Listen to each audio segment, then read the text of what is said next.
Sebanyak 79 peserta calon pegawai negeri sipil Kementerian Agama dari 3 provinsi, yakni Sumatera Selatan, Bengkulu, dan Kepulauan Bangka Belitung, resmi mengikuti tahap ketiga klasikal pelatihan dasar CPNS gelombang pertama Angkatan 1 dan 2 tahun 2025.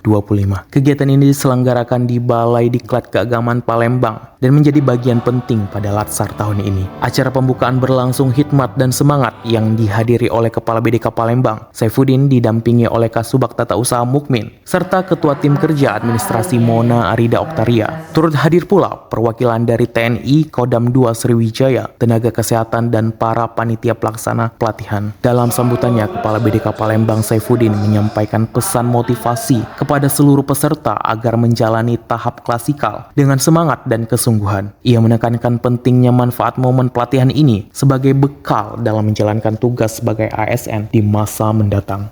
Nikmati, selamat datang di Balai Diklat Keagamaan Palembang, saudara-saudaraku, adik-adikku, kader-kaderku CPNS yang baru dari Sumatera Selatan, Kepulauan Bangka Belitung, dan Provinsi Bengkulu. Mudah-mudahan semuanya dalam keadaan sehat. Saya siapkan tim kesehatan untuk memastikan Bapak Ibu sekalian semuanya dalam keadaan baik.